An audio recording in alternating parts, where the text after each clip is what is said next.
Assalamu alaikum everyone and welcome back to my YouTube channel. So today we are here with one of the most requested YouTube video in which we'll be answering questions related to NED. ठीक है, तो सबसे पहले बात आती है कि NED university क्या है. तो NED University of Engineering and Technology is one of the best top government sector engineering university not only in Karachi but from all over Pakistan. ठीक है, और NED की वैल्यू इतनी है कि ऑल ओवर वर्ल्ड जो है ना NED के डिग्री को माना जाता है, NED के ग्रेजुएट्स को माना जाता है और जॉब भी जहाँ तक हमने सुना बहुत इजीली मिल जाती है.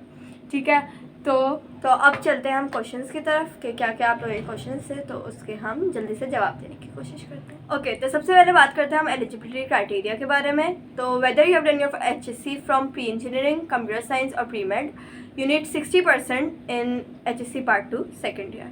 बाकी BS प्रोग्राम्स के लिए अगर इन्हीं तीनों के pre engineering, computer science and medical वालों को 50% या 55% चाहिए होगी.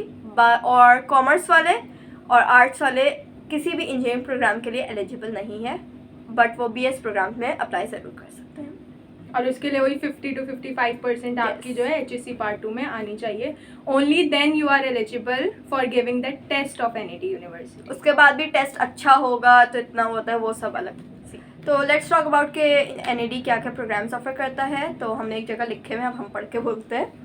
तो अगर हम BE यानी बैचलर्स ऑफ इंजीनियरिंग के प्रोग्राम्स की बात करें तो सबसे पहले जो आ जाती है सिविल इंजीनियरिंग. ठीक है, NED की स्पेशलिटी है सिविल इंजीनियरिंग में. ठीक है, और उसकी उन्होंने कुछ स्पेशलाइज भी उन्होंने प्रोग्राम्स ऑफर करते हैं जो कि है urban engineering and construction engineering. ठीक है, उसके बाद फिर हमारे पास आती है मैकेनिकल इंजीनियरिंग, फिर टेक्सटाइल इंजीनियरिंग, IM बहुत अच्छी फील्ड है, इंडस्ट्रियल एंड मैन्युफैक्चरिंग इंजीनियरिंग. ठीक है, automotive engineering, electrical engineering, telecommunication engineering, computer system engineering, electronic engineering, chemical engineering, metallurgical engineering, materials engineering, polymer and petrochemical engineering, food engineering, biomedical engineering, software engineering. And now about BS programs. तो BS programs जो NED offer करती है वो हिरा बताइए. तो computer science obviously science है, architecture, physics, industrial chemistry, computational finance मेरी फील्ड है, बहुत अच्छी है, मुझे लग रहा है अच्छी है. बाकी development studies, textile sciences, management sciences, ये भी बहुत अच्छी फील्ड है. आप लोग चाहें तो साइंस की ये एक बहुत अच्छी फील्ड है. English linguistics, economics and finance मेरी फील्ड. और 2 प्रोग्राम ये और ऑफर करते हैं थर के कैंपस में, कंप्यूटर साइंस और सिविल इंजीनियरिंग. वो उस कैंपस में सिर्फ यही 2 होते हैं. बाकी ये बोलना था मुझे कि बहुत से लोगों का होता है ड्रीम कंप्यूटर साइंस में जाना, लेकिन वो नहीं हो पाता. तो इलेक्ट्रॉनिक इंजीनियरिंग और electrical engineering are the field जिसके अंदर कंप्यूटर साइंस बहुत हद तक मिलती है. तो अगर वहाँ नहीं मिल रहा हो तो आप वहाँ भी जा सकते. Now let's talk about the admission process. तो एडमिशन आपका NED में उसी सूरत पे होता है अगर आप लोग उसका टेस्ट क्लियर करते हैं. ठीक है, अच्छा एंट्री टेस्ट जो है वो 2 राउंड्स होते हैं. ठीक है, राउंड 1 राउंड 2. हमारी बारी में ये हुआ था कि जो फर्स्ट राउंड था ना वो मई में हुआ था. उसके बाद हमारे वैसे तो शेड्यूल्ड हमारे जो सेकेंड ईयर के एग्ज़ाम्स थे वो जून में ही थे, लेकिन वो आगे हो गए थे. तो उसने हमारा एक तरह से पूरा जून का महीना ले लिया था. 1 महीना चले थे, 1 जून से 1 जुलाई तक गए थे. हाँ, और फिर हमारा सेकेंड राउंड हुआ था. तो और हमारा बोर्ड का पेपर आई गेस 1 जुलाई को खत्म हुआ था और 4 दिन बाद NED का टेस्ट था. और हमारी सबसे बड़ी गलती ये थी कि हमें था कि बोर्ड के पेपर के बाद बहुत टाइम होगा तैयारी के लिए, तो हमने उस 4 दिन में किसी तरह पढ़ा है, हमें नहीं पता, बस पढ़ा है. हम लोगों को ना कुछ भी नहीं पता था. हमें जब हम लोग आए थे ना बिल्कुल सेकेंड ईयर में या कॉलेज में ना, वी वर लाइक क्या होता है एंट्री टेस्ट, कैसे होता है यूनिवर्सिटी में एडमिशन, क्या होता है. अब हिरा ने हमें ये बताया, हिरा ने हमसे कहा कि जो है नहीं यार अभी पढ़ने की ज़रूरत नहीं है, वैसे ही फर्स्ट ईयर का रिजल्ट हमारा बर्बाद किया गया है, सेकेंड ईयर पे फोकस करते हैं वरना ये भी नहीं हो पाएगा और एडमिशन भी नहीं हो पाएगा. लेकिन हम उस वक्त NED का कहता था नहीं, क्योंकि मेरी बहन KU में पढ़ती है, तो उसके होते थे ऐसे ही नवंबर दिसंबर टाइम. तो मैंने कहा बहुत टाइम होगा, लेकिन आप लोग पहले से पढ़ लेगा प्लीज़. जैसा हमें लगा था ना वैसा कुछ भी तो नहीं. हमने सिर्फ 4 दिन में की थी. हाँ, तो फिर ये हुआ कि डेट जो है वो NED ने अपनी पहले अनाउंस कर दी. अब जब हमारे प्री बोर्ड्स हो रहे थे ना उस वक्त NED का फर्स्ट राउंड था, तो हमें अपने प्री बोर्ड्स पॉज करने पड़े थे. हमने कहा नहीं हमें इसकी तैयारी करनी है. उस वक्त हमने बैठ के किसी तरह बड़ी मुश्किल से फर्स्ट राउंड की तैयारी की और फिर सेकेंड ईयर के पेपर, और उसके बाद हमें लिटरली 1 दिन का भी गैप नहीं मिला है. हमारा फौरन सेकेंड राउंड था, जिस दिन पेपर दे गए उसी दिन वापस पढ़ना शुरू किया. सख्त बहुत मुश्किल थी. तो अब आते हैं इस क्वेश्चन पे कि वाई 2 राउंड्स, एनईडी 2 राउंड्स क्यों लेती है। एनईडी 2 राउंड्स इसलिए लेती है कि ताकि अगर आप किसी भी वजह से ड्यू टू एनी रीज़न अगर आप फर्स्ट राउंड नहीं दे पाए हैं, फर्स्ट राउंड में अपेयर नहीं हो पाए हैं, तो आपके पास सेकेंड राउंड का ऑप्शन हो। ठीक है, बाकी आई गेस आप चाहो तो 2 राउंड ना दो, बट हमने 2 राउंड दिए थे वो इस हाँ। वजह से कि फर्स्ट राउंड का ना हम ऐसा ट्रायल ले लेते हैं। आप एक दफ़ा दे देंगे, आपको पता चल जाएगा अच्छा भाई ऐसे होता है ऐसा होता है, आप उस तरह से और तैयारी कर सकते हैं। बाकी कंपटीशन इतना है कि आप ज़्यादा से ज़्यादा स्कोर करो ना। फर्स्ट राउंड में 80s में भी स्कोर किया, फिर भी हम यही कहेंगे दोबारा दो, क्योंकि बहुत कंपटीशन है, एक ही परसेंटेज में बहुत अच्छे बैठे। हाँ, तो इट्स बेटर कि आप जो अपने आप को जितने चांसेस हैं उनको अवेल करो।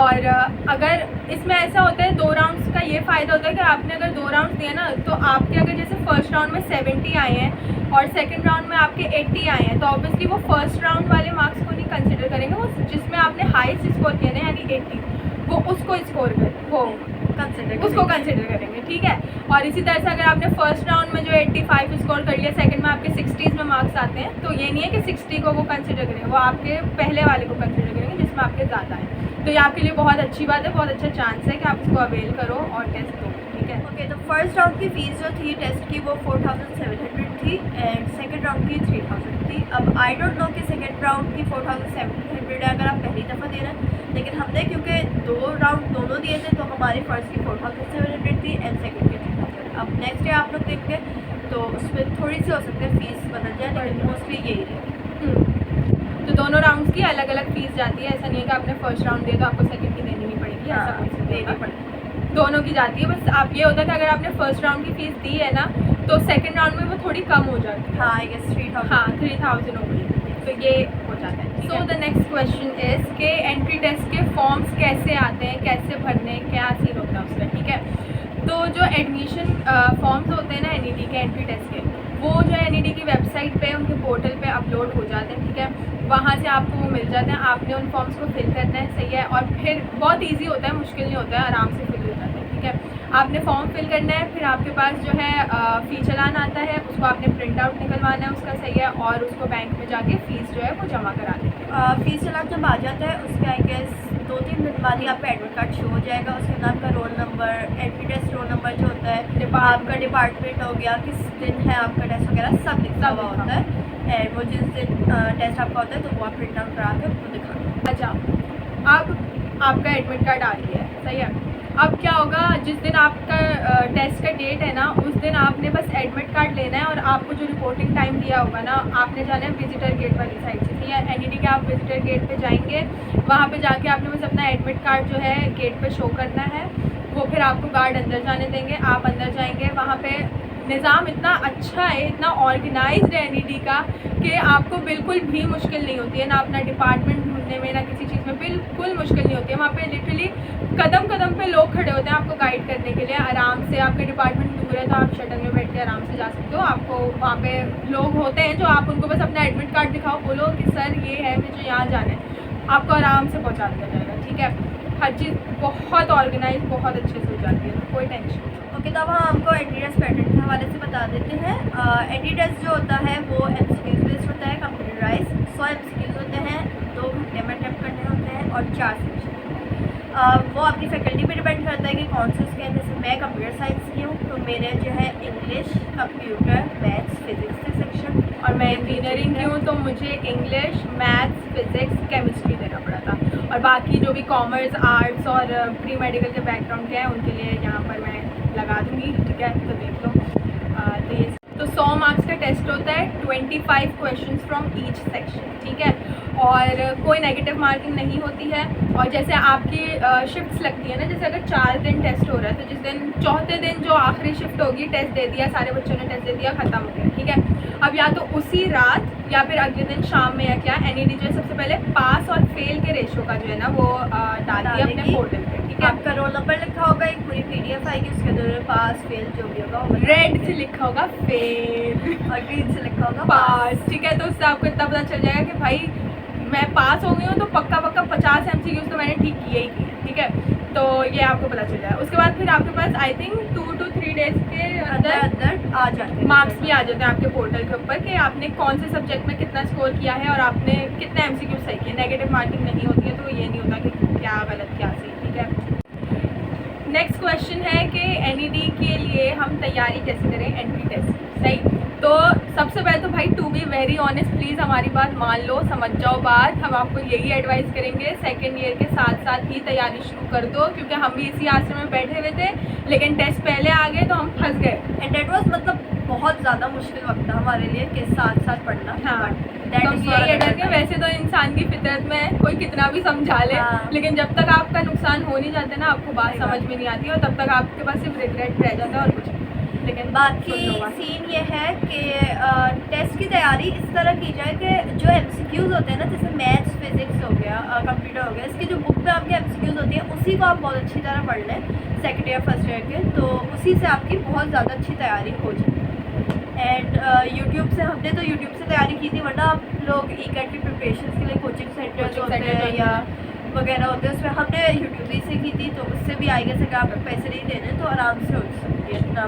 साथ साथ तैयारी करने के लिए इसलिए कह रहे हैं क्योंकि कंपटीशन बहुत ज़्यादा होता है और आप लोग के ऊपर एंड टाइम पे ना सर पे ना पड़े, इस वजह से आपको कह रहे हैं, ठीक है। और बाकी ये कि टेस्ट मुश्किल नहीं होता। हाँ, इतना मुश्किल नहीं होता, हम बहुत डरे हुए गए थे। हाँ, बट टेस्ट बहुत इजी होता है, बस आपके ना कॉन्सेप्ट्स क्लियर होने चाहिए, आप MCQs की बहुत अच्छी तैयारी करो।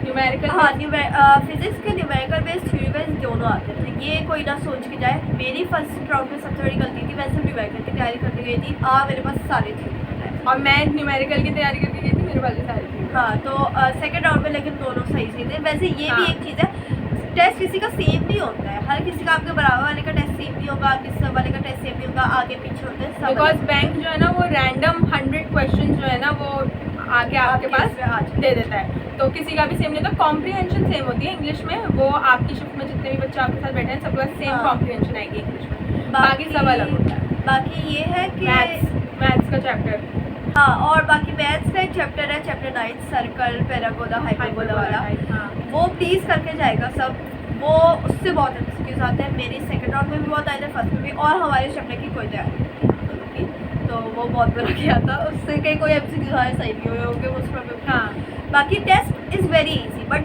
फिर बात वही आ जाती है कि जब हमारे फर्स्ट राउंड में आएगा था 60,000 बच्चों ने दिया था टेस्ट, हाँ। तो आप उस हिसाब से लगा रहे हैं। टेस्ट इतना आसान है, लेकिन जितना आप ज़्यादा स्कोर करेंगे तो ही चांसेस है करने के, वरना बहुत competition, when we are saying ना कंपटीशन बहुत है, इट मींस कंपटीशन बहुत मतलब 1% है। जैसे अगर किसी की 80% आ रही है तो वो 80 के ही ना पॉइंट कर करके भी 1000 बहुत बच्चे होंगे, बहुत बच्चे होंगे। तो एंट्री टेस्ट के लिए ना, क्योंकि जैसा कि आप लोगों को पता है बिल्कुल हमारे सर पे आ चुका था एंट्री टेस्ट और हमें कुछ नहीं पता था, अलिफ बे पे भी नहीं पता थी कहाँ से तैयारी कैसे तैयारी किया।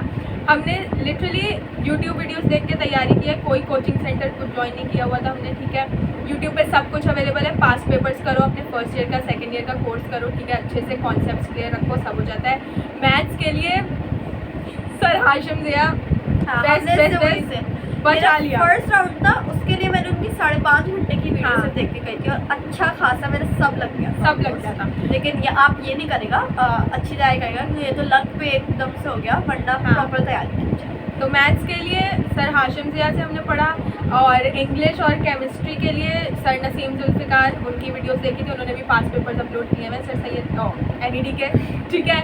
और उसके अलावा मैंने I think for physics English भी सर नसीम जुल्फ़िकार ने देखी थी ना, उसमें सिनोनियम्स एंटोनियम्स और इंग्लिश का कोई भी थ्योरी, मतलब वो आपके कुछ चैप्टर्स रिलेटेड नहीं आता, synonym antonym fill the blank, मतलब इसके अंदर क्या अच्छा लग रहा है, हाँ, वो सब और नहीं आता। कॉम्प्रहेंशन आता है, कोई मतलब चैप्टर बेस्ड नहीं है। हाँ, और फिजिक्स के लिए फैज़ान अली, उनका है यूट्यूब चैनल, वहाँ से मैंने बाकी वीडियो कंप्यूटर के लिए ना बहुत कम चीज़ है, बहुत मतलब आपको यूट्यूब में नहीं मिलता, बहुत मुश्किल से कंप्यूटर की तैयारी की थी, वो भी सर हाशिम ज़िया ने 1-2 वीडियोस डाली थी कंप्यूटर साइंस की भी, तो वो मैंने देखी हुई थी। वरना कंप्यूटर की यही मैं बोलूँगी, अपनी बुक के जो है होंगे MCQs उन्हीं की पक्की तैयारी करना है, Past कॉन्सेप्ट क्लियर रखें, क्योंकि यूट्यूब पे तो आपको कुछ नहीं ठीक है। पास पेपर्स की बहुत अच्छी तैयारी करें, ठीक है। उसके बाद जहाँ से जो मिल रहा है, हमें जहाँ से जो मिल रहा था हम बस सर्च कर रहे थे, हमें जो वीडियो मिल रही थी, जो मिल रहा था हमने सब करने की कोशिश की, जितना और हम मसला ये था ठीक है? हमारे पास टाइम ही नहीं था ना, 4-5 दिन हाँ। हमने किया था, तो आपके पास टाइम हो 2 महीने पहले भी इंसान तैयारी शुरू कर लेना, हो चलो आपसे जाएगी। पूरा नहीं हो रहा तो हो जाए। हाँ, तो हमने आप लोगों को ये चीज़ें बता दी हैं, सही है। और इसके अलावा मेरिट का बता देते हैं। तो मेरिट एनईडी के जो एडमिशन्स होते हैं ना, वो टोटली मेरिट बेस होती है, सही है। और मेरिट क्या होता है, ठीक है, आपकी 50% not totally merit based, self और स्पॉन्सर। हाँ, सेल्फ और स्पॉन्सर का भी ऑप्शन सेल्फ फाइनेंस में आप 8 लाख आएंगे से 8-9 लाख आप तक क्या देते हैं, और आपकी परसेंटेज मतलब आपकी अलग लिस्ट लगती है। स्पॉन्सर वालों के भी कुछ 10-11 लाख देते हैं, वो उनकी हाँ। अलग लिस्ट लगती है, उसका हमें इतना पता नहीं है। बट सेल्फ और स्पॉन्सर पे अप्लाई करके आप मेरिट के बगैर भी जा सकते हैं, लेकिन मोस्टली मेरिट बेस्ड ही होता है। तो हमारी क्योंकि R1 ये मेरिट की ही कैटेगरी थी, तो हम उसके रिलेटेड बताएंगे। यस। तो मेरिट क्या होता है, मेरिट स्कोर क्या होता है, ठीक है। मेरिट स्कोर आपका बनता है 50% फ्रॉम योर HSC परसेंटेज, ठीक है, और 50% फ्रॉम योर टेस्ट स्कोर, सही है। उनको आप ऐड करके जो आपका एक नया मेरिट जो आपकी परसेंटेज बनेगी वो होता है आपका मेरिट, ठीक है। उसी की बेसिस पे आपकी कॉल लिस्ट में नाम आता है, उसी की बेसिस पे आपको फील्ड सिलेक्ट करने का मौका दिया जाता है, सही है। इसके अलावा जो भी क्वेश्चंस हैं, जैसे कितनी कॉल लिस्ट लगती हैं और फील्ड सिलेक्शन किस तरह से होती है, क्या सारी फील्ड्स ओपन होती हैं या सिर्फ 90s वाले बच्चे ही CS ले सकते हैं और कोई नहीं ले सकता, या और जितने भी क्वेश्चंस हैं, क्या प्रोसेस होता है, ओरिएंटेशन डे में क्या होता है, एंड ब्ला ब्ला ब्ला, वो सब हम पार्ट 2 में कंटिन्यू करेंगे, ठीक है। तो उम्मीद है आपको अच्छी लगी होगी ये वीडियो। काफ़ी क्वेश्चंस, काफ़ी डाउट्स आप लोग के क्लियर हो गए होंगे फर्स्ट टाइम फिर, और मैंने ऐसे वीडियो बनाई है, बहुत ब्लूपर्स है इसके बहुत अंदर, bloopers हैं। सब रेट डालेंगे हम। बट हाँ, तो it was our first try, और please like and subscribe and comment notification and comment also. बड़ी मेहनत की है हमने, फर्स्ट टाइम सीख रहे हैं अभी नया, एंड बस आप लोग बहुत पसंद कर रहे हैं, अच्छा लग रहा है, बस ऐसे ही सपोर्ट करते रहिए। और भी अगर कोई क्वेश्चन हो ना जो आप लोग को लग रहा है हमने अभी नहीं बताए हैं और आप लोग को उसके भी आंसर्स चाहिए हैं, तो आप लोग कमेंट सेक्शन में प्लीज़ बता दीजिएगा, ताकि हम उसको पार्ट 2 में कवर करें, ठीक है। Bye bye. जिनको जानना होगा वहाँ बेटा पता है ना कितने बड़े टीवी में देखते हैं हम अपनी शक्लें, ऐसी आएंगी ना। ओके तो मुझे लगा ओके, तो सबसे पहले बात करते हैं हम एलिजिबिलिटी